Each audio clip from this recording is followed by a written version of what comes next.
Schedule just came out, and it's really hard right now to figure out what teams are. We don't even know what teams' 53 rosters are, but it's fun to go through these exercises. Yeah, my guy Jared Bailey put out a prediction on your site. Wasn't well received, as most things that Jared talks about with the 49ers, not necessarily smart though. But it was smart though. Let me just tell you, while I disagree with Jared's still my guy in real life. So chill out with the slander. He put a lot of thought into that. I give him a lot of respect for it. We disagree. And he knew with the reception he was going to get too. Oh yeah, I respected that article. He knows that, and he'll text me stuff. I chickened out. I wanted to give him 8 and 9, and I was like, I don't want the smoke. I don't want to say I don't want the smoke. Let me find a 9th win, and I gave him the 9th win. And you'll just be labeled bad about myself. And he came through with 8-9 record. I'm like, man, Jared, I respect you. And you'll just be labeled as that guy. But Jared will text me, and I'll be like, Jared, you know what you're doing, dude, right? Like, you know you're shaking the hornet's nest, especially when it comes to the 49ers. But at the same time, he might be right. He put some thought into it, and look, right.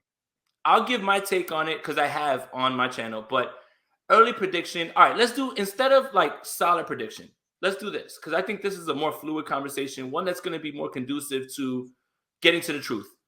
Floor and ceiling for this team, win records. That's probably the best. What's the floor for the 49ers? Here's the way I can't. That's a tough one. Here's the way I look at it. All right. To me, this is a team that went 2-4 in its division last year. A lot of people have them going 5-1, 4-2 in the division. They went 2-4 in the division last year, and they're not as strong as they were last year. They've lost a lot of veterans. So to me, I'm looking at 3-3 in the division. And the fact that they have to play the AFC West is brutal. To me, I'm looking at potentially 0-4 in the AFC West. So that's 7 losses right there. And I'm looking at the rest of their schedule, like who else can beat them? Like there's Tampa. So that's 8 losses. And basically I let the Niners run the table after that. I'm like, all right, they'll win the rest of their games. But even after that, they're like, for example, the Saints.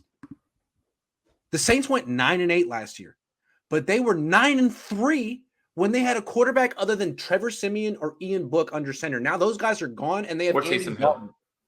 They were 4-1 with Taysom Hill, and he sucks. That just shows how good they are.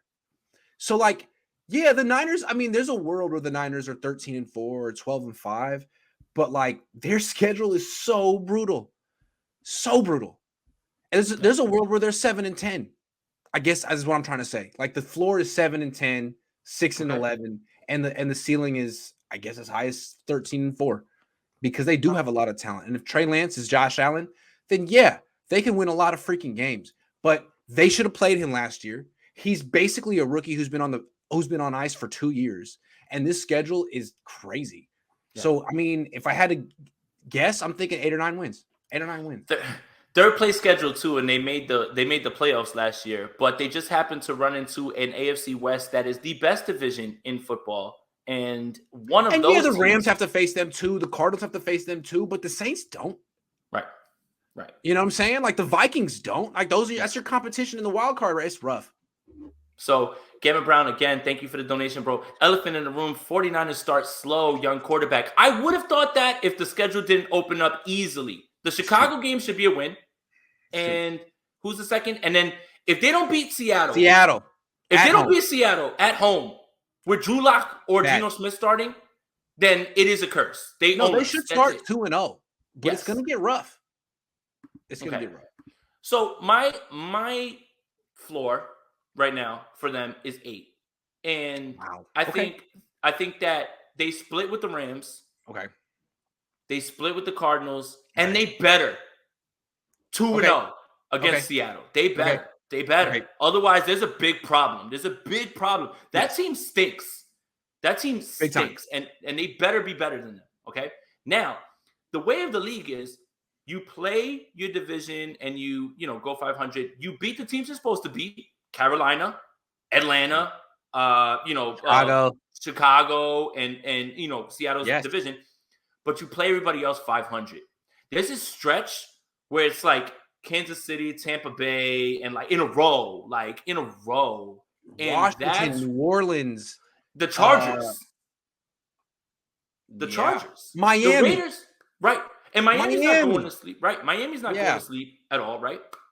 So I've got them at the floor at 8. Okay. What I've got them at the ceiling is 10. And that is me knowing full well, and this leads perfectly. Wow. This is a masterclass in content right here, because I'm going to wrap this up and turn it right into the last topic, or we can get up out of here. That I expect bumps and bruises with Trey. I do. I expect there to be a game where we're like, damn, man, the kid didn't necessarily do it right there. Right. I mean, we had 3 or 4 of them last year with Jimmy. Jimmy punted the Tennessee game away from us, right? Like, if it's gonna happen with an 8-year bad, dude. That was all time bad, that game. Right. If that's an 8-year vet doing that, a guy playing his first few games, you have to expect 1 or 2 of those games to get punted away to like where it's like, damn, he didn't get it done right there. I'm not gonna freak out about that, but I expect those things to happen. Yeah. I do expect Trey to have wins where we're like, holy shit, I didn't expect them to win that game. Like, if he comes out and he beats the Chiefs at home, even without Tyreek Hill, you'll start to look at this kid like, oh my God, here they go. They're in the right direction. That's not Houston, right? Even though he almost beat the Arizona Cardinals, who were world beaters because it was in October, right? This is October Arizona, not December Arizona. They're 2 different teams. So there's going to be those bumps and bruises, right? But hold on. Let's take the magnifying glass off Trey for a second. I'm not worried about Trey. I've seen Trey. I think he's better than the quarterback they had in the past. He should be an upgrade. I don't know the Niners have upgrades at other positions. Do they have an upgrade at strong safety, or do they have a liability at strong safety? Do they have an upgrade at center, or do they have a liability at center? Do they have an upgrade at left guard, or do they have a liability at left guard? Like, Trey should be fine, but does he have pass protection? Is the secondary Travarius Ward is good? What about safety position? What about nickel? Right. Like, all I know, like, again, Niner fans are scoffing at the Saints. Hold on, slow down. They're a playoff team. Hold on. So they gave up 19 points per game last year, and they signed Tyrann Mathieu. Yep. They have Chauncey Gardner-Johnson. Like, they have all their spots Marcus filled out. Lattimore, and like, we'll figure it out. We'll figure it out. Yeah, like, really? And it's like, okay, well, Jameis sucks. Like, what's Trey? Jameis isn't great, but like, we know exactly what Jameis is. We don't know what Trey is. Jameis was playing his best football last year. He was 5-2 last year. Right. He had 4 interceptions under Sean Payton. They completely reined him in and got him good. If Jameis plays the whole year, if Alvin Kamara misses time because he gets suspended because of what happened at the Pro Bowl, that's something different. But that team is low. I understand. You lost Teron Armstead. That's huge. They drafted Penning. And that's a team that is like really good at drafting and developing offensive linemen. I mean, they do it all the time, as opposed to the 49ers. Right. So I'm not saying the Saints are better than the Niners, but like that's the tier. That's where the Niners are. They're right at the Saints level.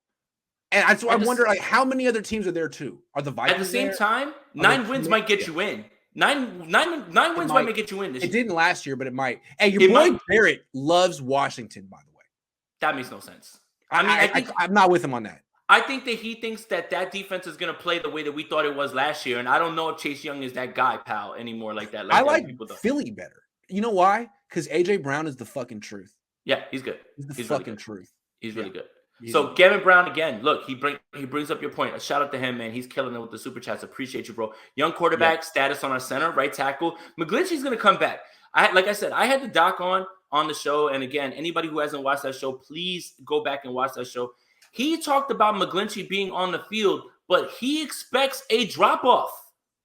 And then if he's back the year after, you'll see him at McGlinchey. And here's the kicker, Grant, and this isn't going to help. This isn't going to help change your mind on Mike McGlinchey. He doesn't see problems in pass pro. He sees problems in the run game for him with that injury. That's not good. That's not good. It's going to limit his mobility, yeah. Right. And he even alluded to the fact that maybe Kyle's going to have to think about maybe sliding him in and out of certain plays and not playing as much. I don't know how you do that. Yeah. Hey, look, that's a doctor telling you that, not me. Okay. Hey, real quick, what I wanted to say is, like, these offensive linemen that they drafted, I'd never heard of Spencer Burford when they drafted him. So when they took him, I'm like, okay, like, they're going to move him to guard. And then I met him and I saw him. I'm like, no. This is a tackle. Yes. This is a tackle. So what they did in round 4 is has their bet at right tackle. Spencer Burford is there. Yeah. And they're not going to bring back Mike. This is Mike McGlinchey's last year in the team. And he might be good. He might not. But he's history. And Spencer Burford is getting ready to take his spot. I'm telling you right now, that's what's going to happen. I telling you like right it. now. Yeah. I like it. Hot Yeah. takes. Jay, Yep. thank you for the Hey, at donation, least buddy. Spencer Burford has some athleticism. I'm just saying. No, he does. He Yeah. does. Yeah. Win record at 10 has to assume Debo shows up in shape and plays most of the games. I think that he shows up. What do you think, Grant?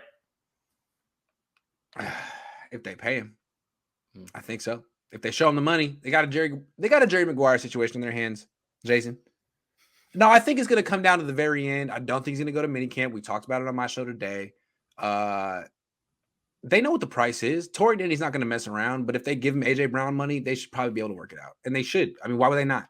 Right. What are they going to And do? I think I said the same thing on your show today. Is that like they're out of options at this point? They just it's at a point where it's like, well, yeah, all right, fine, yeah, okay. You know, Here's how I look at it: the Niners know what the price is. Debo knows what the price is, but it's all like a power play, and the Niners are going to we're going to do it on our date, on our schedule. It's like one of those stupid things. Like they could handle this today. Yeah. But they don't want to. They don't want to set the precedent. It's all like a super it's posturing and power and all that stuff. What about if they told Debo and he didn't like this? Hey Debo, we'll sign you, but there's this little thing that we have to get done with our roster first. So just be patient, buddy. Chill. Just chill. Well, we'll get to you. But it's not your turn yet.